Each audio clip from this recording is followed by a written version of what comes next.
يا راغبا في كل علم نافع. ينمو العلم ويتقدم بتقنياته ومجالاته، ومعه نطور أدواتنا في تقديم العلم الشرعي. أكاديمية زاد أكاديمية ينبوعها صاف ليروي غلة الظمآن، ومكارم الأخلاق ندرسها معا، أدب وتربية على الإحسان. بشرى لنا زاد أكاديمية للعلم كالأزهار في البستان.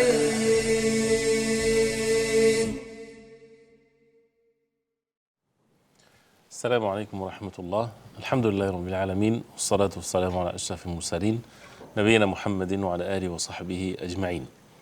We continue inshallah ta'ala with the rights that we need to observe in our life, part of the Islamic education course, and we ask Allah subhanahu wa ta'ala to make us among those who observe what is right. Continuing the rights of the children, the rights of the child upon his parents. Something that is very important when it comes to the subject is that the education, when it comes to the education of the child. As Allah subhanahu wa ta'ala says, and we mentioned this verse before, يَا أَيُّهَا الَّذِينَ آمَنُوا قُوا أَنفُسَكُمْ وَأَهْلِيكُمْ نَارًا وَقُودُهَا النَّاسُ وَالْحِجَارَةُ. You who believe, shield yourself and your families, fire that it's fuel, men and stone.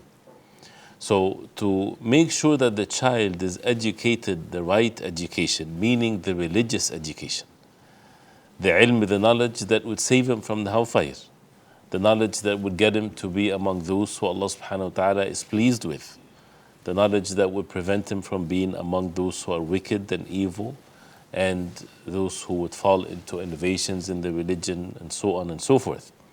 So that's why it's to teach him the proper and the sound aqidah, matters of belief. As Allah subhanahu wa ta'ala mentioned about Luqman when he advised his son, the first order or the first advice that he said to his son, وَإِذْ قَالَ لُقْمَانُ لِابْنِهِ وَهُوَ يَعِظُهُ يَا بُنَيَّ لَا تُشْرِكْ بِاللَّهِ إِنَّ الشِّرْكَ لَظُلْمٌ عَظِيمٌ.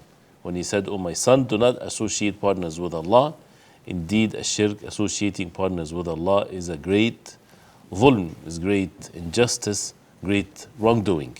So this shows how the first thing to be taught is the matter of the tawheed, the oneness of worship of Allah subhanahu wa ta'ala, and warning against associating partners with Allah. The famous hadith of Abdullah ibn Abbas radiallahu anhuma, when he was a young boy, and the Prophet alayhi salatu wasalam gave him instructions, and he said, "Ya ghulam, O young boy, inni u'allimuka kalimat, I will teach you words." And teach you words, that means this is basically he's teaching him, for him to memorize it, for him to understand it, and to implement it. احفظ الله يحفظك احفظ الله تجده تجاهك. The hadith, it's a beautiful hadith. Guard the commands of Allah subhanahu wa ta'ala, Allah subhanahu wa ta'ala will guard you. Guard the commands of Allah subhanahu wa ta'ala, you would find Allah subhanahu wa ta'ala with you. إذا سألت فاسأل الله. If you ask, then ask Allah subhanahu wa ta'ala alone. وإذا استعنت فاستعن بالله. If you seek help from Allah subhanahu wa ta'ala alone. وَاعْلَمْ أَنَّ الْأُمَّةَ لَوْ اجْتَمَعَتْ. And have the knowledge that if the entire humanity get together على أن ينفعوك بشيء, so that they would benefit you with anything, لم ينفعوك إلا بشيء قد كتبه الله لك. They would never benefit you with anything except what Allah subhanahu wa ta'ala ordained for you. ولو اجتمعوا على أن يضروك بشيء لم يضروك إلا بشيء قد كتبه الله عليك. And if they all get together to try to harm you with anything, they won't be able to except with something that Allah subhanahu wa ta'ala ordained upon you.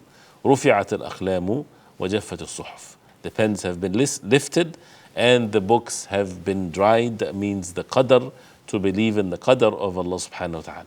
This is such great instructions from the Prophet sallallahu alaihi wasallam to Abdullah ibn Abbas when he was young, which is a clear evidence of the education, to educate them the proper aqidah, the proper belief. And there are many evidences that proves that, because that's the most important thing. This is the foundation of the religion. To be eager to teach the child the Quran when he is young, because it's easier for them to comprehend it. This is the rights upon their parents. to teach them the obligations of matters of the deen, the halal and the haram. وَأَمُرْ أَهْلَكَ بِالصَّلَاةِ وَاصْطَبِرْ عَلَيْهَا, as Allah subhanahu wa ta'ala commanded the Prophet alayhi salatu wasalam, command your family with a salah and be patient with it. And he said alayhi salatu wasalam, مُرُوا أَوْلَادَكُمْ بِالصَّلَاةِ وَهُمْ أَبْنَاءُ سَبْعٍ, command your children to make the salah when they're 7 years old. وَاضْرِبُوهُمْ عَلَيْهَا وَهُمْ أَبْنَاءُ عَشْرٍ, and you hit them if they don't do it when they're 10 years old. That means you punish them if they don't do it when they're 10 years old. وَفَرِّقُوا بَيْنَهُمْ فِي الْمَضَاجِعِ, and to separate them in beds once they're 10 years old. So this is the way to teach the child when they're 7 years old how to make salah, and to make sure that they do it and they don't miss it. To the extent of which that the Prophet ﷺ, when Al-Hasan, his grandson, he took one piece of date from the date of the charity, and he was about to put it in his mouth. The Prophet ﷺ said to him, "Kikh kikh irmi biha," which means, when you say the types of things to the children, and he said, let it go. أَمَا عَلِمْتَ أَنَّ لَا نَأْكُلُ الصَّدَقَةِ, don't you know that we don't eat from the charity? Because he's from the family of the Prophet ﷺ. So the Prophet ﷺ is teaching him when he's a child what he's supposed to observe. With ilm, with knowledge of the basics, the foundations of the religion, one of the most important concept of tarbiyah, of upbringing, is that they get used to what is good. It's basically getting used to doing what is good, and one of which is to make the ta'zeem, to exalt the deen of Allah subhanahu wa ta'ala, and calling to Allah subhanahu wa ta'ala, as Luqman said to his son, "Ya bunayya aqim as-salah wa amr bil ma'ruf wa nahy 'anil munkar wasbir 'ala ma asabak inna dhalika min 'azmi al-umur." O my son, establish the salah, enjoin what is good, forbid what is evil, be patient with what afflicts you as a result of that.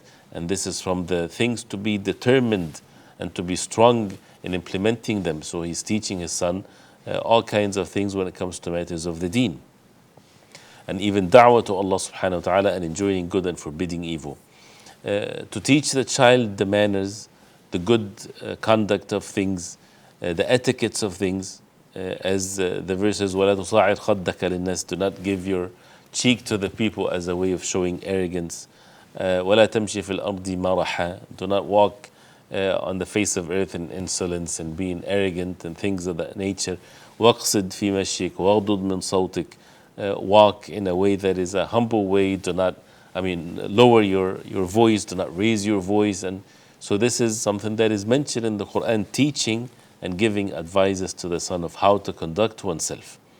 And the Prophet ﷺ, when Amr ibn Salama, ibn Abi Salama, he was eating with the Prophet ﷺ, and the Prophet ﷺ said to him, "Ya ghulam, sammi Allah, wa kul bi yaminik, wa kul mimma yalik." O young boy, say Bismillah and eat with your right hand and eat from what in front of you.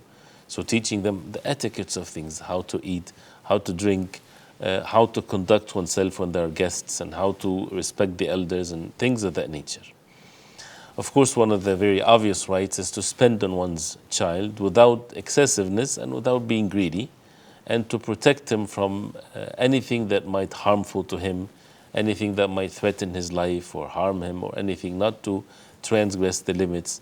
And this is something that is natural in the house of the believers, in the hearts of the believers, the parents towards their children.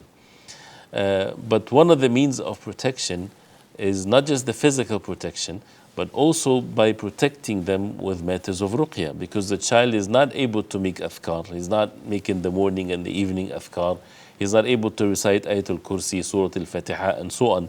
So the Prophet ﷺ used to make the ruqya, and the ruqya is to recite verses of the Quran or a hadith of the Prophet ﷺ, dua for means of protection for the children. He used to do that to Al-Hasan or Al-Husayn, their grandson, and he said to them then, إِنَّ أَبَاكُمَا كَانَ يُعَوِّذُ بِهَا إِسْمَعِيلُ وَإِسْحَاقُ, that he would remind them that their father or forefather Ibrahim alayhi salam used to do the same thing to Ismail and Ishaq, which is أعوذ بكلمات الله التامة من كل شيطان وهمة ومن كل عين لامة, seeking refuge in Allah subhanahu wa ta'ala for them from any shaitan and from any evil eye and things like this. So this is the dhikr that we should memorize, and a person should do that when it comes to his kids and seeking protection for them.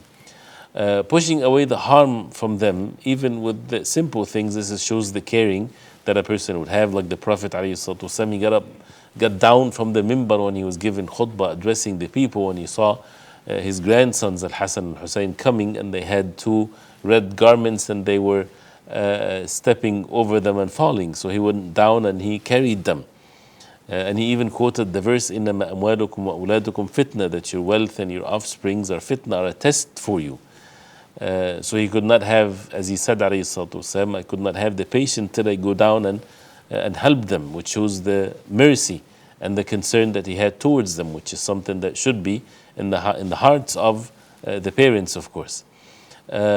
Also something that is important, to take them to places where there's good mixing with righteous people, with people of goodness, the environment, basically controlling the environment where the children are in, to make sure that they don't learn what is bad and what is evil.